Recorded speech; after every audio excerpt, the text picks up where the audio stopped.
नमस्कार दोस्तों, स्वागत है आपका हमारे YouTube चैनल स्टडी नर्सेज पर। आज हम फिर हाजिर हैं आपके सामने एक नया सेशन लेकर।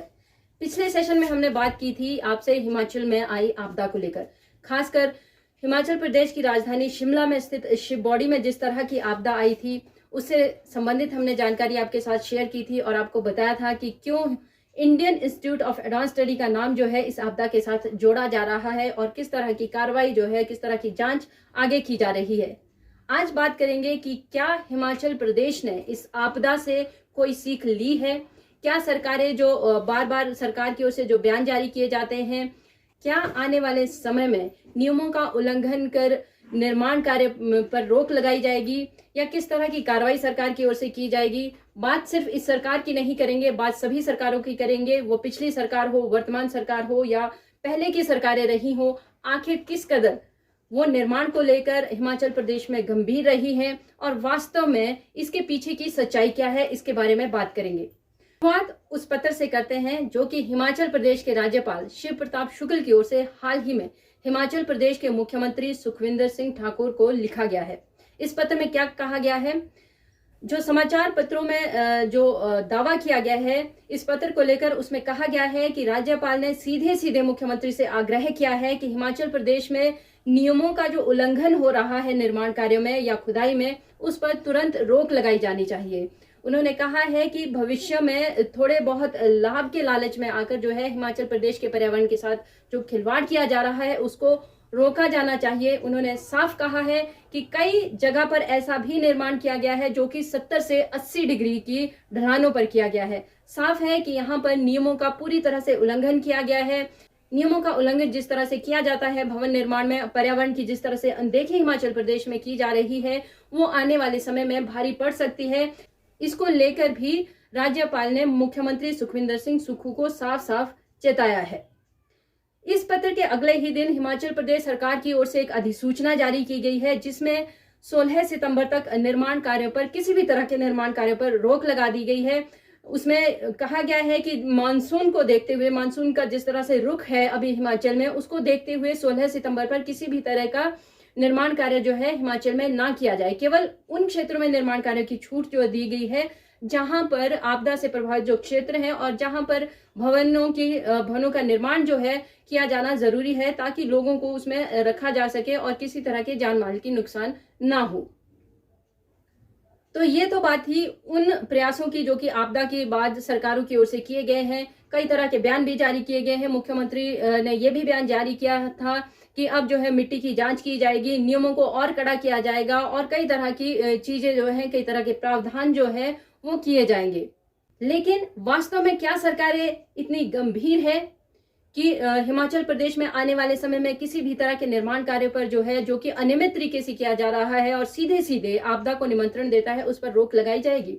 इस पर आज चर्चा करेंगे विस्तार से और आपको बताएंगे कि वास्तव में सरकारें किस तरह से एनजीटी के खिलाफ सुप्रीम कोर्ट तक जा पहुंची है। एनजीटी जो कि लगातार चेतावनी देती रही है, हिमाचल प्रदेश में निर्माण को लेकर रोक लगाती रही है, आपदा को लेकर चिंतित रही है और तमाम तरह की उसकी ओर से ऑर्डर पे जारी किए जाते हैं। इसके बावजूद भी जो सरकारें हैं वो किस तरह से एनजीटी को रोकने में लगी है ताकि निर्माण कार्यों को अधिक से अधिक बढ़ावा दिया जा सके हिमाचल प्रदेश में। चर्चा हम आज इसी बात की करें। 21 जून 2023 को हिमाचल प्रदेश शहरी विकास विभाग की ओर से शिमला डेवलपमेंट प्लान विजन 2041 की अधिसूचना जारी की जाती है। यही वो अधिसूचना है जिसको लेकर हिमाचल प्रदेश सरकार और एनजीटी आज सुप्रीम कोर्ट में एक दूसरे के खिलाफ खड़े हैं। क्या है ये मामला, आपको बताते हैं विस्तार से। दरअसल विजन 2041 के तहत उन क्षेत्रों में निर्माण की अनुमति देने का प्रयास जो है हिमाचल प्रदेश सरकार कर रही है जहां पर एनजीटी की ओर से नवंबर 2017 में ही प्रतिबंध लगाया गया है। जो भी कोर एरिया है हिमाचल के, चाहे वो शिमला के हो चाहे वो दूसरे डिस्ट्रिक्ट के हो, जो कि कोर एरिया है और ग्रीन एरिया है, उन पर जो है प्रतिबंध लगाया गया है एनजीटी की ओर से। वहां पर निर्माण कार्यों को लेकर कई तरह के प्रतिबंध एनजीटी ने लगाए हैं। योगेंद्र मोहन सेन गुप्ता की ओर से जो दावा किया गया है सुप्रीम कोर्ट में, उसके मुताबिक हिमाचल में जो आपदा आई है, जुलाई अगस्त में जो आपदा आई है, जिस तरह की आपदा अभी भी हिमाचल झेल रहा है, उसकी यूं कहें कि एक तरह की भविष्यवाणी जो है एनजीटी ने अपने ऑर्डर में 16 नवंबर को 2017 को जो ऑर्डर पास किया गया था उसमें ने चेता दिया था कि हिमाचल पर एक बहुत बड़ी आपदा आ सकती है अगर जो निर्माण कार्य जो है वो इसी तरह से जारी रहा। दरअसल 2017 के बाद जो है लगातार सरकार प्रयास कर रही है कि एनजीटी ने जो बैन लगाया है कंस्ट्रक्शन पर उसको किसी तरह से हटाया जाए और निर्माण कार्य को अधिक से अधिक बढ़ावा दिया जाए। हाल ही में भी प्रदेश सरकार की ओर से टीसीपी जो डिपार्टमेंट है, टीसीपी विभाग है, वहां से एक नियमों में संशोधन की बात की गई थी। उसमें एटिक जो है उसको रिहायशी बनाने की बात की गई थी और साथ ही साथ गैराज और एक तरह से जो कोर एरिया में जो बिल्डिंग्स बनती है उसमें गैराज और पार्किंग देने की भी बात की गई थी। लेकिन अब जब आपदा आ गई है तो क्या अभी भी सरकार अपने रुख पर इसी तरह से अड़ी रहेगी या फिर वो एनजीटी की ओर से जो बैन लगाया गया है उसको लेकर वो गंभीर है। शिमला डेवलपमेंट प्लान 2041 जो है, विजन 2041, इसके तहत 17 कोर एरिया और ग्रीन एरिया में कंस्ट्रक्शन की अनुमति जो है दी जानी थी। इसमें जैसे हमने आपको बताया कि एटिक को जो है वो रिहायशी बनाने का प्रावधान था, साथ ही साथ गैराज खोलने की अनुमति और एक पार्किंग देने की भी अनुमति, इसमें अनुमति देने का भी प्रावधान करने की बात की जा रही है। लेकिन अभी तक भी एनजीटी जो है वो अपने निर्णय से पीछे नहीं हटा है और अभी तक ये मामला सुप्रीम कोर्ट में चल रहा है। मामला अभी का नहीं है, ये जो एनजीटी का जो प्रयास है और सरकारें जिस तरह से एनजीटी के खिलाफ खड़ी है वो अभी का मामला नहीं है। काफी समय से ये मामला चल रहा है कोर्ट में।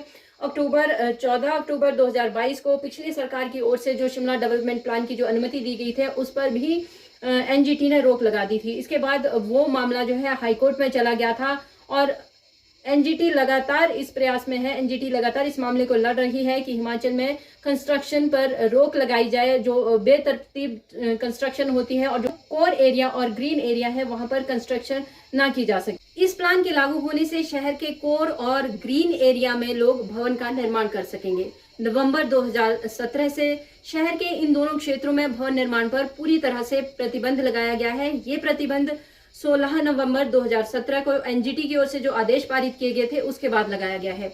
इन क्षेत्रों के लोग अब नगर निगम से नक्शा पास करवाकर भवन निर्माण कर सकेंगे। शिमला शहर के लिए करीब 43 साल बाद डेवलपमेंट प्लान तैयार किया गया है। सरकार ने विशेषज्ञों की सिफारिश के आधार पर 8 फरवरी 2022 को ड्राफ्ट प्लान बनाया था। 11 फरवरी 2022 को इस बारे में आम जनता से आपत्ति और सुझाव मांगे गए। निर्धारित 30 दिन के भीतर 97 आपत्तियां जो है इसमें सरकार के पास पहुंची थी और 16 अप्रैल 2022 को राज्य सरकार ने वर्ष 2041 तक 22,450 हेक्टेयर भूमि के लिए इस ड्राफ्ट प्लान को बनाया था। एनजीटी ने साल 2017 में शिमला शहर के कोर और ग्रीन एरिया में भवन निर्माण पर पूरी तरह से रोक लगा दी थी। इन आदेशों के कारण इस प्लान को अंतिम रूप अभी तक नहीं दिया जा सका है और एनजीटी के इस निर्णय को सरकार ने अब सुप्रीम कोर्ट के समक्ष चुनौती दी है। तो मामला सुप्रीम कोर्ट में है। लगातार जो है एनजीटी अपने पक्ष को लेकर सुप्रीम कोर्ट के सामने है। वहीं प्रदेश सरकार का भी ये प्रयास है एनजीटी की ओर से जिस तरह की रोक लगाई जा रही है और एनजीटी का जो दखल है हिमाचल प्रदेश में उसको किसी न किसी तरह से कम किया जा सके। सुप्रीम कोर्ट भी अच्छी तरह से समझ रहा है कि हिमाचल प्रदेश में पर्यावरण के साथ जो खिलवाड़ हो रहा है वो कभी भी भारी पड़ सकता है। हिमाचल प्रदेश की सरकारें जिस तरह से एनजीटी के खिलाफ लड़ रही है उससे लगता नहीं है कि सरकारें वास्तव में गंभीर है हिमाचल प्रदेश के पर्यावरण को लेकर। हालांकि बयान अभी भी सरकार की ओर से आ रहे हैं, पिछली सरकारों की ओर से भी आते रहे हैं कि नियमों को और कड़ा किया जाएगा, मिट्टी की जांच की जाएगी और अवैध रूप से जो भवन निर्माण किया गया है उस पर सख्त कार्रवाई की जाएगी।